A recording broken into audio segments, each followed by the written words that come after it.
tikulalikirana pa mutu onena kuti dominion. Kodi dominion tinganene kuti ulamuliro, right? Dominion ndi ulamuliro. Chonde musandisiye ndekha, chonde musaodzere, chonde musaganize china chilichonse. Nthawi inoyo mwipatule mumvetsere chiliona lichichi zithandiza moyo wanu. Dominion. Now tikamakamba dominion ulamuliro. Tikati munthu akupanga dominate kwa zinthu kuti iyeyo ali pamwamba akulamulira tilimozeti. So the word dominion yo ndi mawu amene tiaone kwambiri mkati mwa chiphunzitso cha lero. Koma tisanakambeza dominion mafani werenge Masalimo 62 verse 11. Mulungu wayankhula kamodzi, ine ndamva zinthu ziwiri. Choyamba nchakuti inu Mulungu ndi wamphamvu. Akuti inu Mulungu ndi wachani kodi wamphamvu zonse. Now lachichewa linapeputsa, koma lachingereza kuti all power belongs to you. Lachingereza kuti all power belongs to you, which means mphamvu zonse ndi zandani kodi ndi zanu. Mphamvu zonse ndi zandani kodi ndi za Mulungu. Mphamvu zimene ziliko kumwamba, mphamvu zimene ziliko pa dziko lapansi, mphamvu ine iliyonse, mphamvu zonse ndi zandani kodi ndi za Mulungu Atate wa mphamvu zonse. Amen. Now tifuna tikambe nkhani ya ulamuliro. Ndiye ndimafuna ndiyambire pamaona kuti mphamvu zonse ndi zandani kodi ndi za Mulungu. Chifukwa ulamuliro umene tizikamba mphamvu zake zikuyera kwa ndani kodi kwa Mulungu yemweyo. So mphamvu zonse ndi za Mulungu. Genesis chapter number 1 verse 26. Genesis chapter number 1:26. Zitatha izi Mulungu anati tipange munthu m'chifaniziro chathu.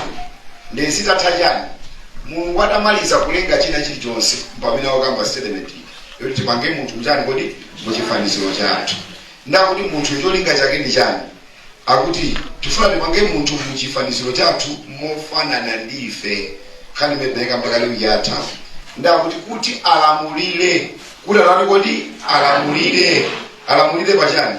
Pa nsomba za mnyanja, mbalame za mlengalenga, nyama zonse zoweta ndi zonse zokwawa pa dziko lapansi ndi za moyo zonse zakutchire.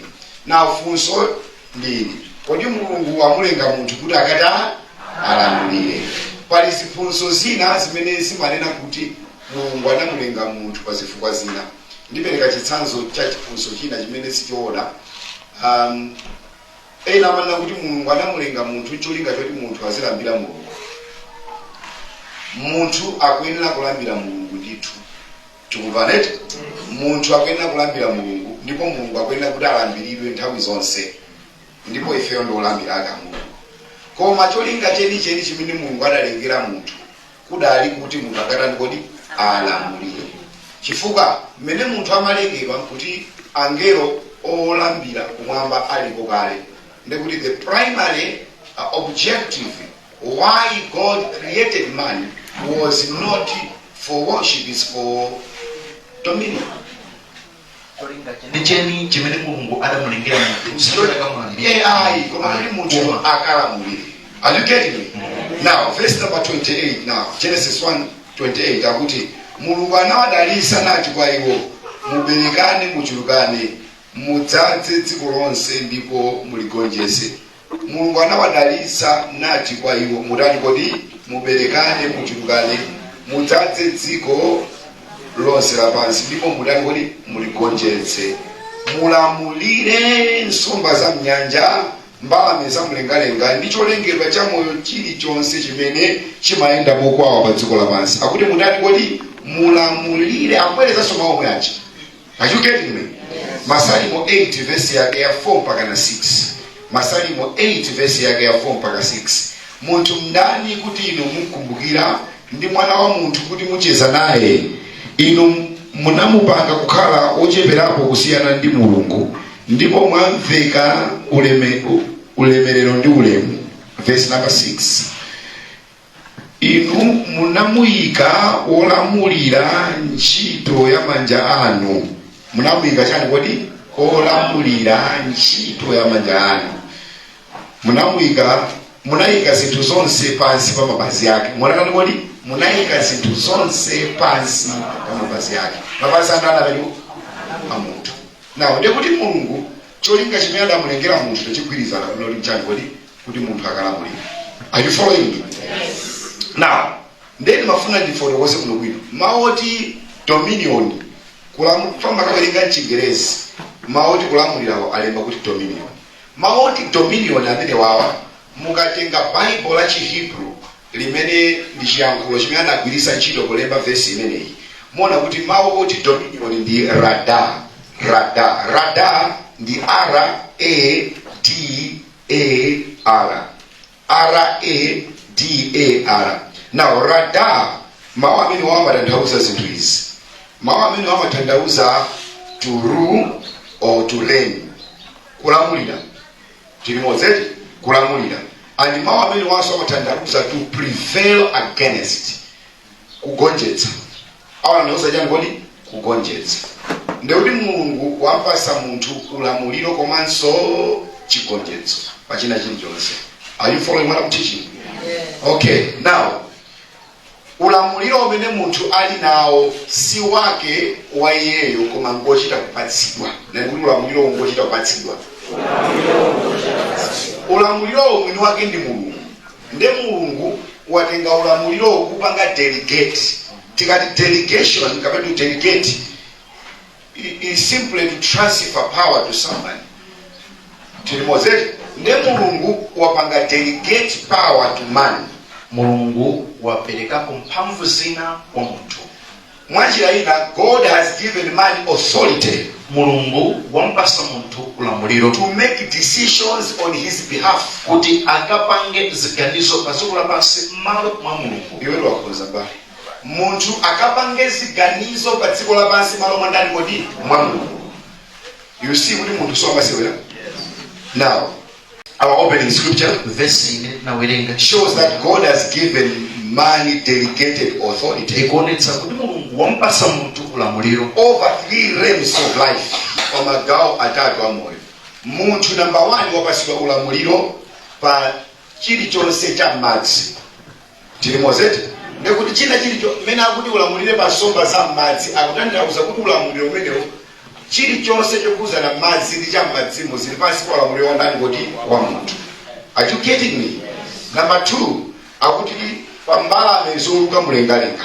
Meaning to say Mulungu wapereka atmosphere kuti mlengalenga monse muli pansi pa ulamuliro wa ndani kodi wa munthu. Are you getting me? Number 3 akuti pa zokwawa zapachani kodi zapamtunda. Ndekuti Mulungu wapereka ulamuliro wa pamtunda chilichonse chochitika pamtunda chili pansi pa ulamuliro wa ndani kodi wa munthu. Ndekuti munthu akulamulira kuyambira m'madzi pamtunda komanso chani kodi mlengalenga.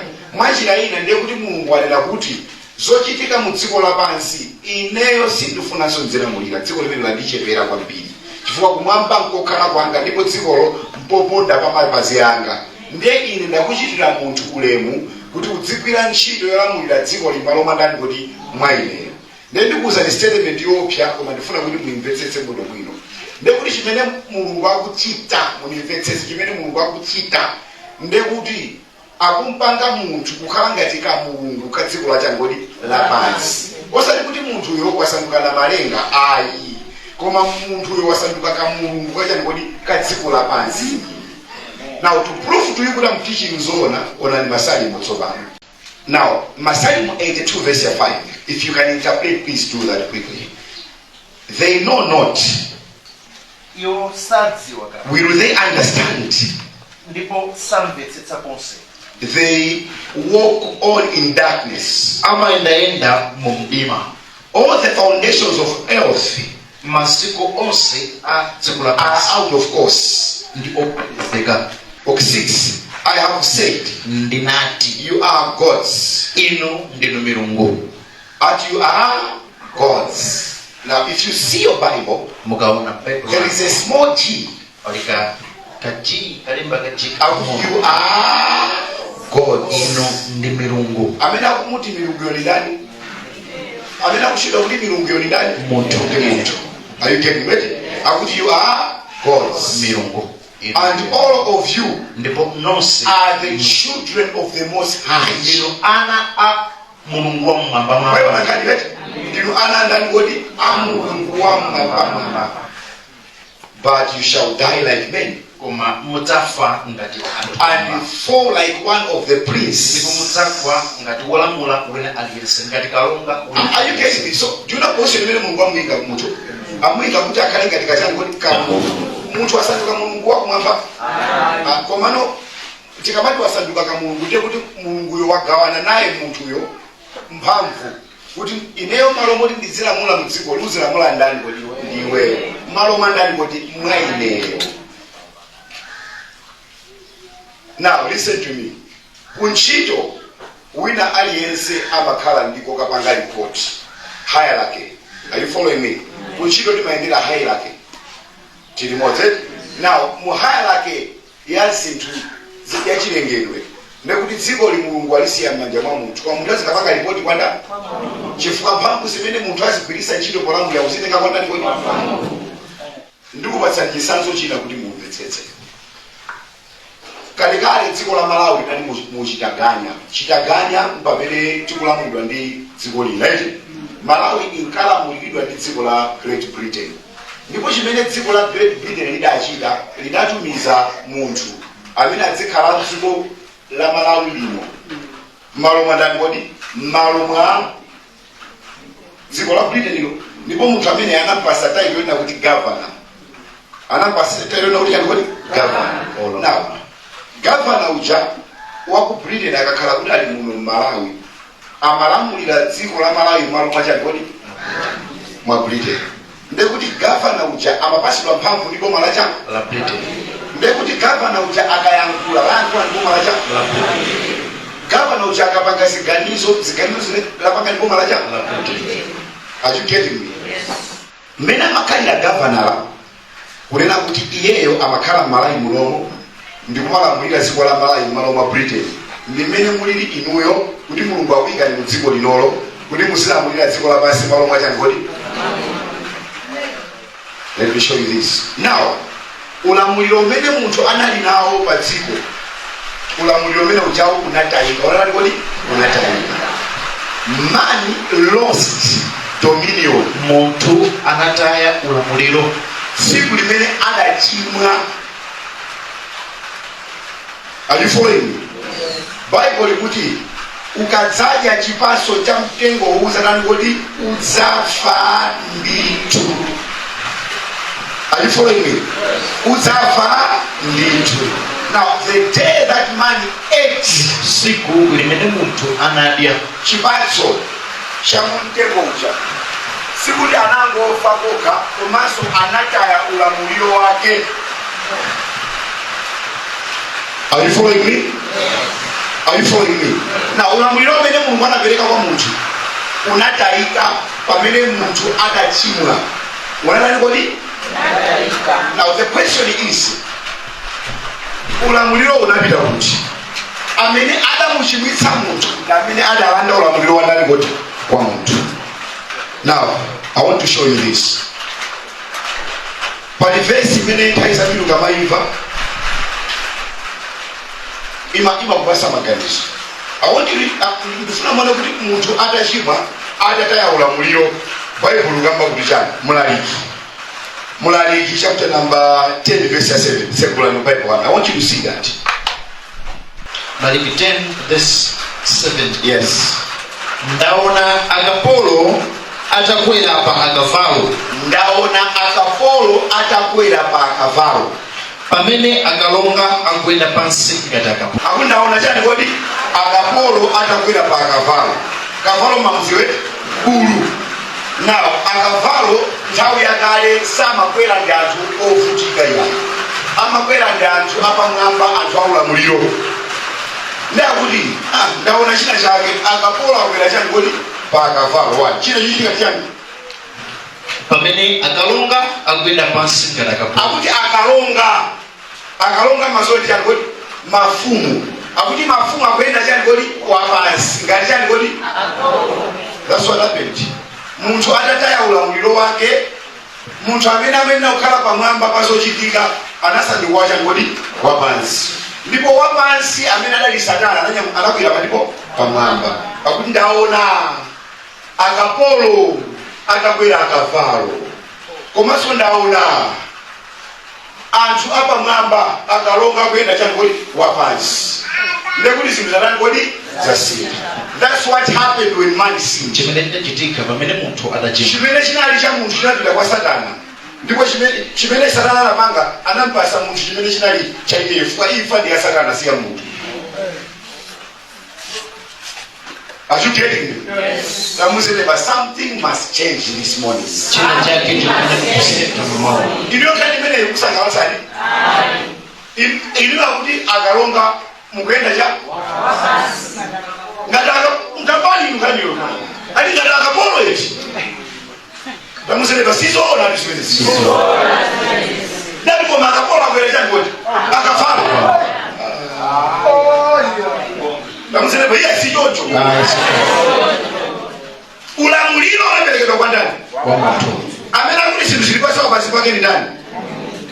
Amene Mulungu analenga sikolosa kuti sikonda kushika manyamako ni ndani. Panopa amene kusuzika ni ndani. Sili muno bwino. Ndiye mumuve sopano osamanjelekeza wachita matama. Kuyakula mukutama mumuve muda siku mudziwa. Luka 4 verse 5 mpaka 7 nakuti chani. Apa ndi mmene Satana akumuyesa Yesu Kristu. Satana akumuyesa Yesu Kristu.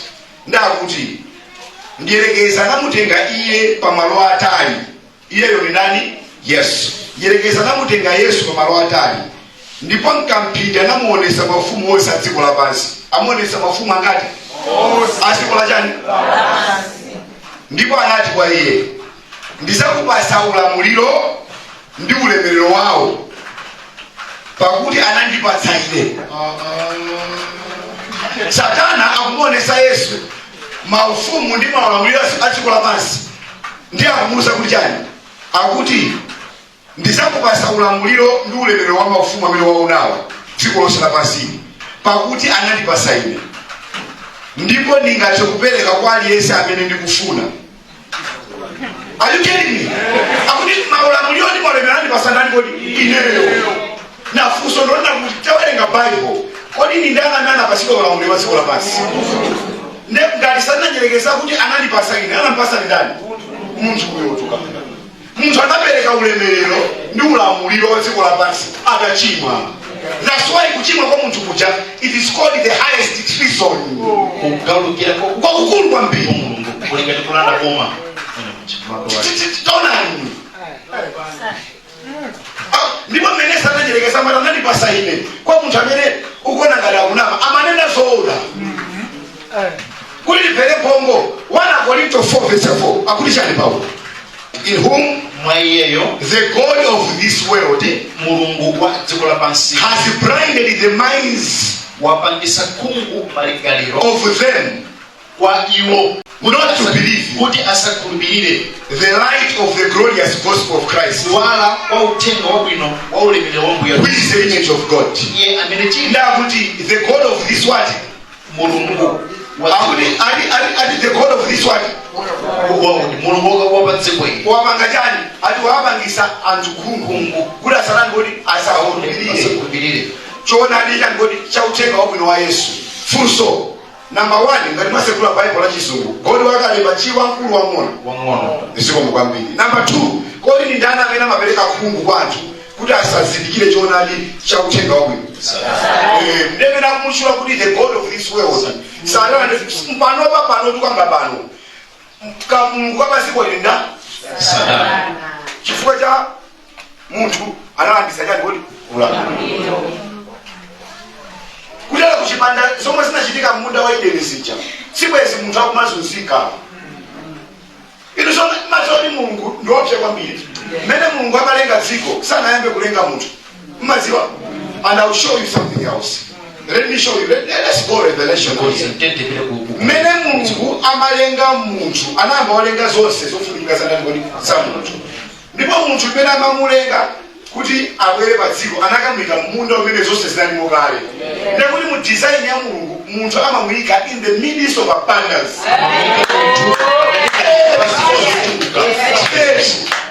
Vizingi Mulungu nokucha plan. Iliyo ngati musanabereke mwana mmapanga plan. Tupange plan tikulie tuzofunikira zakuti zakuti. Ndikusika mmalo mwake kuti mwana apeze kalikonse kali mmalo mwake. Do you think Mulungu do for you? God created everything. And he had to put everything in place. Muntu amabwera kusafika pamene pali kale chani kodi sonse. And let me shock you something. Do you know what Mulungu analenga muntu Genesis 1 koma anamuumba muntu Genesis 2. Chilimoze funso Mulungu anamulenga muntu Genesis 1 chifukwa muntu analasa na kweli usiku anali kutiko muntu anali ali Mungu Mfotake Mungu anachika kukusa muntu yo kumweka kutu. Amen. The Bible says akuti Mulungu adamuumba muntu akuti anauzira mpweya kuchosa mandani kodi maile kuloesa majani kodi chikana umbacho ndipo choma naomba chinasa ndo kajani kodi muntu machira ina uzira mpweya kucha it was transfer ndio muchosa muntu from himself kumweka mchani kodi to be. Now the first place in the muntu anaenda kukani mandani kodi that's why muntu wina aliyesa katoka Mungu kulibe mtendere kudziko kulibe chimwemwe kudziko kulibe chitondozo kudziko. You were created to be inside God, and inside God you should be. And do you know what? Mulungu atamuchosa muntu yomwe iye kumika mudochiricha. What happened was this: Mulungu anaika mzimu wake mamuntu kuja kuti mzimu wake ukale connection ya pakati pa muntu ndani kodi ndipo muntu atachimwa mzimu wa Mulungu ndani kodi unamuchokera ndifanya kuti utsafa ifo ya bela ndio. Am I teaching here? Are you explaining this? Yes. If I am telling you chifanya na kuti ndamuzeleba ulamulile muntu sakwenda kumafutiki ino muna ndipangira pesho tani muntu sakwenda kufutiki kodi statement yomaliza Mulungu analenga zosanana kuti osazirikani that one is nothing missing, nothing broken. Upanda Joshua upanda chili chose chili malo make matenda ndekuli silimwi umphawi ndekuli silimwi. Now listen to me. Therefore akalanda ulamuliro mwa muntu chifukwa choti muntu wachimwa.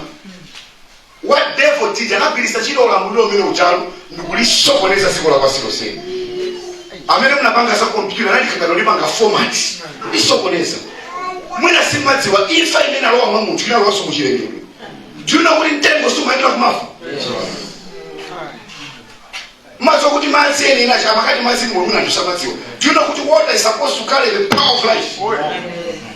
Ezekiel 47 naona nsinje ukuchokera kutiko kukati chilimo zetu naona nsinje ukuchokera kutiko kukati. Ezekiel 47 from verse 6 ukasika musimu akuti nsinje umene huu akuti madzi anayamba kukwera eti akuti kulikose kumene nsinje umapita akuti ukapeza chakufa akuti chimakhala ndi Mulungu. Mukawerenge Ezekiel 47 akuti naona madzi akuchokera mukachisi ndipo madzi wanasanduka cha nsinje ndipo kulikose kumene nsinje umapita ukakunda chakufa chimakhala ndi cha good. Kodi akachisi ndani mchipanga cha sopano akachisi ndani mchipanga cha sopano kodi akuti chani misinje ya madzi amwezo chikwa mwadani ndipo kulikose kumene ndikupita chakufa chikalende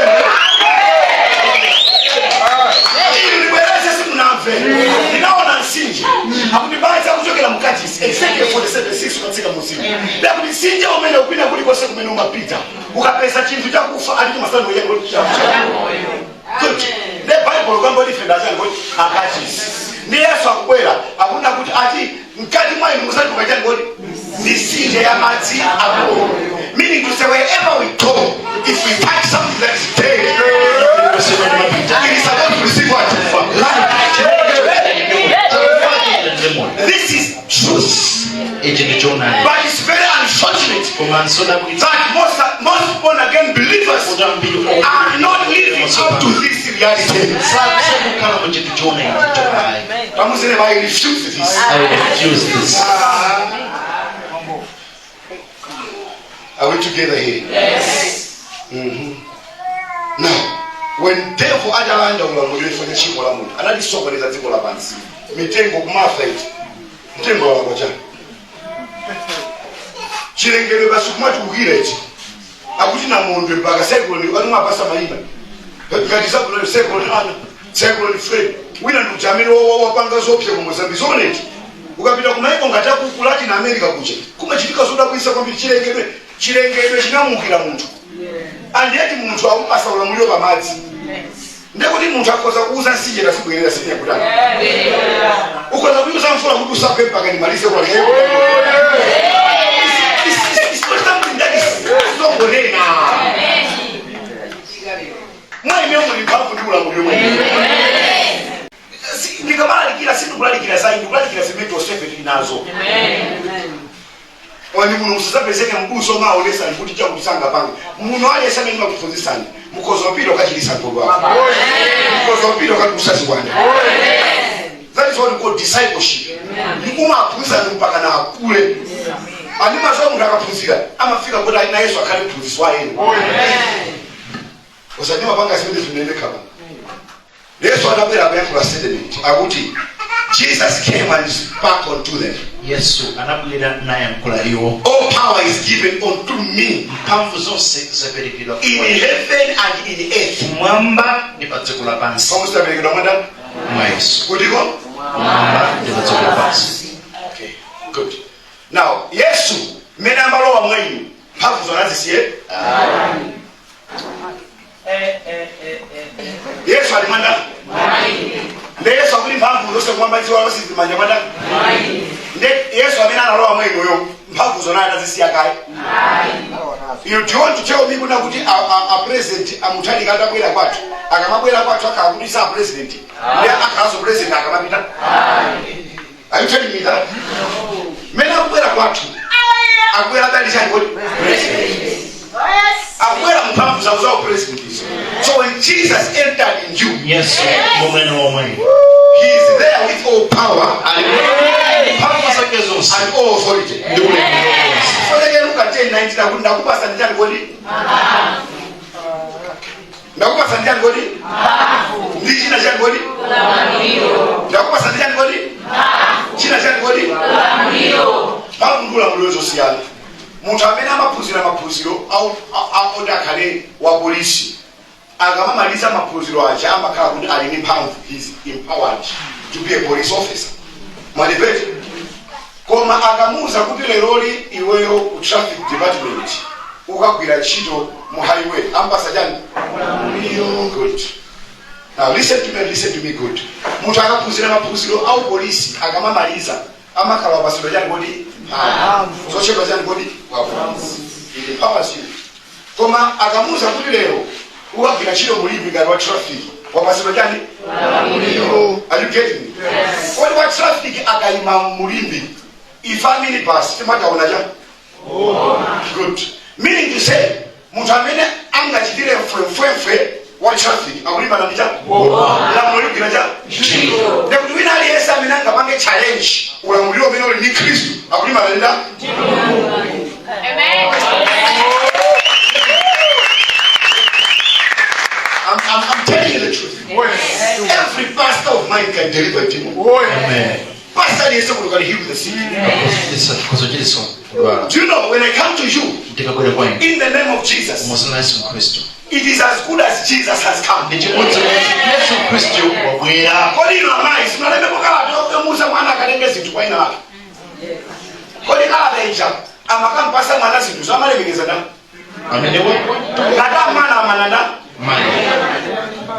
Ngada yakula chibongo yakulana mwana ushamati akuti tu. So kana kuti in the name of Jesus amitepa kubanga challenge abanga challenge da yes ngani ata yeso kama nyosi mazamana ngo basi inu ulamulio na kwezeresedwa marumu yake kamuzene bali yese kama marumu yake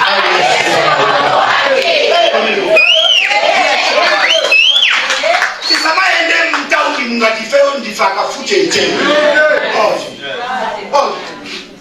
Ndamuse vile si mtu wamba tu. Mnaona fumi ulira? Mwatani koti. Yesu anabera kusabwezeresa ulamuliro. Umene sana nyelegezana ulanda. Ndipo osa mina kubira mwa Yesu. Akuti abasidwa mphamvu ndijani koti? Ulamuliro.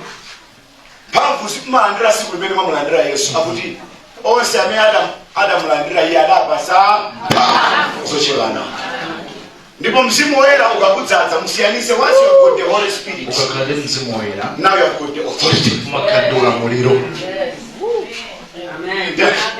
when you receive Jesus empowered filled with the Holy Spirit full of authority.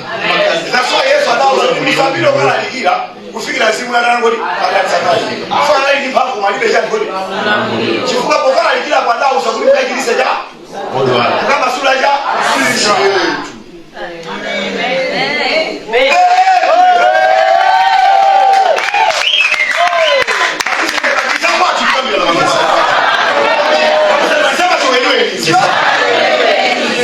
Chikristo ni chena kusa chesima kupasa makani au makani siziteka kuma na kudikirati au do it 100 ways au do it kwa ya makashikili kena kuchangoli kashika. Yes sir. Neza kusema mwaona kamuzene batindula mulire fyo kwa sikisi Kile una Manaka wasimasi. Yes. That's waja. Palisina zake musamadi pase madama ikiwa asibusa. Palisina zake musipanga diu kunyumba wani zote. You cannot call me on everything. When you call a pastor, it's the kind of issue it has aggravated. Kwa zina zake zote zili mcontrol yako kumango panga weka. Mwana wakumoka Mungu itasuka na pamoja pa. Kwa hiyo bwana sikiliza. Usona Kristo bila ama kwenda bwana baba. Jikoja kesi tu mwa Satani hizi. So kama sasa bazona so. Macho kuda afiti ama afiti kufumwa kumidima afiti acha midima boy to maliza kwa mbili. Midima boy to panda shiko.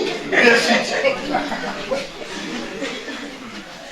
Tuma headmaster dawo litasinga ngaticha. Adavina kuti sindizaopa kuti muntu azandipanga chani. Yes. Oh yes. Akula. Amen. Muone zimene ndifanya lezi. Mazodi Yesu Kristo anakupangaliza zimene mungada kuti muzidziwa na kupanga chani. Yes. Ndikuza imawe nake pepani kuma Africa kunokwini. Mukamati uyu kwa wanamukhimira ndizimene Yesu anatipanga lezi. Akabatu ulikuwa wanamukonza uyu. Ndizimene Yesu anatipanga lezi. Anatikonza. Anatikonzola. Akabatu ulikuwa wanatokana sanzika. Ndizimene Yesu anatipanga lezi. Anatikonza. Ulikuwa wewe wanamukonza. Yesu anatipanga lezi. Amen. Ndiye muumbe sobana. Chivumbuluso 1 verse 6. Ndipo watisandusa mafumu ndi ansembe. Kuti tisitumikira Mulungu nda Atate.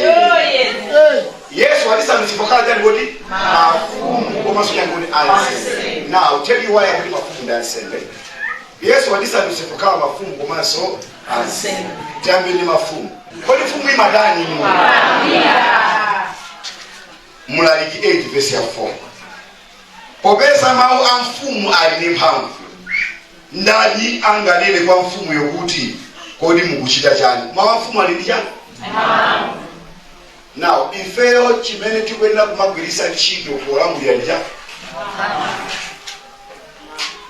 Mphamvu zathu zabisala chani? Anatibwezeresera ulamuliro watipanga sokoza kukhala mafumu komanso ansembe. Akuti mawu a mfumu ali ndi mphamvu. Ali ndi chani kodi? Mawu a mfumu ngamuzeleba mawu anga ali ndi mphamvu. Ndani anganene kwa mfumu kuti ukuchita chani? Ndekuti mfumu ikayankhula izwati fine.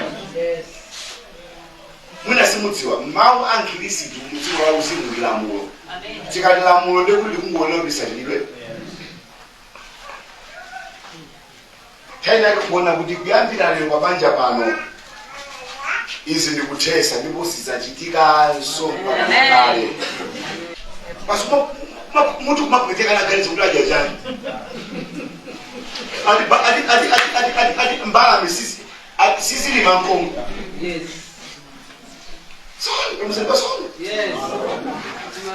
Sisi first of all your worries should not worry ya muzika unakuti inayo andika sura air ticket yanga ni mapita Dubai pale kwa mademo. Anisokoneza inemenda kundipita Tuesday ndio akuti andike masita akulapita kwa mawale zasikanga na mimi. Amen. Amen. Yes. Ndikulepera panga ma transaction in dollars for mara ngakule forex. Ndrama unazoma kwa japhi. Zona na wanezi lizo zinene zozo. So mwenda dollars ndika si hapa Dubai nje. Zona na wanezi kazi zona zinene zozo. Makali moto wade kumpanda kumondwa kumonde ndizaika vanji. Azikhala hapa. Zona na wanezi lizo zinene zozo. Zona na wanezi makali kali yasi mzozo. Tamusene ba Chikristo kuti chibangezeni zeni zikanga kuti Chikristo ndiye chimoneka ngati kuti wewe ukubanga za Islamus. Chikristo cho gold cho tolwa. You rise. Chaka chinocho munamo mukudzuka munivesise mudzuka mikango. Ngati mikango nekuti anthu olimbika opanga zinthu mwamphamvu. Atakuza mama tena ukuzo tupange supply zinthu iwewe ukone kuti ndiko izona ndo zikazi lizo. Amen. Amen. Usati katundu wanga walole la nyumba andai professor ilo sikuzapezeka so siku nalochenda kuti makaso mara sabu wewe. Amen. Ena kuti muzo kuti I'm serious azamba kuma kufusa nizimile simakulisa. That mjeri yukuli maembo kulisa zilizo.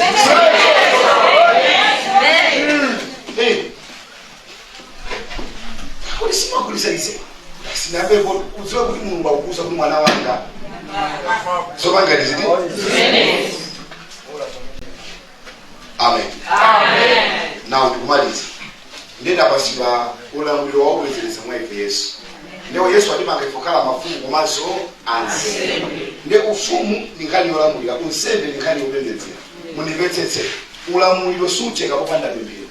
Ifanya kati nakupanga nukala mafumu komanso ansembe.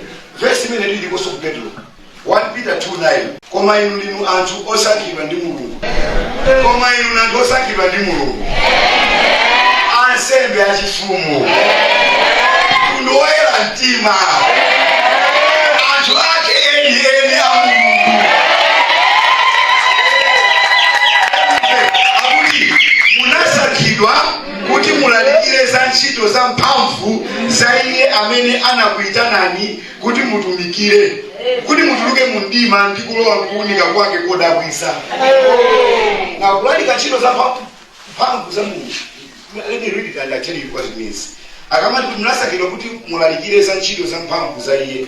Kulalikira kwake sakutanthauza kubiwa kupedipoka. Koma iweyo even ku business kuti ukoza pesa kupanga business. Iwewe meno bangira business ukhala uthenga kuti Mulungu amapereka makastoma. Amen. Amen. Iwewe meno ukira ntchito pa company pacha ngati manager ndikhala professor kwa anthu kuti Mulungu amakweza Mulungu mwakira ntchito modali kuti modabwitsa. So akamati kulalikira sikutenga microphone chonchikoka koma zochitika za moyo wako iweyo ngati mwana wa Mulungu zikamapita chisogolo simatani kuti mauziro yako kuti muzalikira ndi khairo lanu ndizoona komanso muzalikira ndi business yanu. Amen. Muzalikira so ntchito yanu. Muzalikira ndi maphunziro yanu. Amen.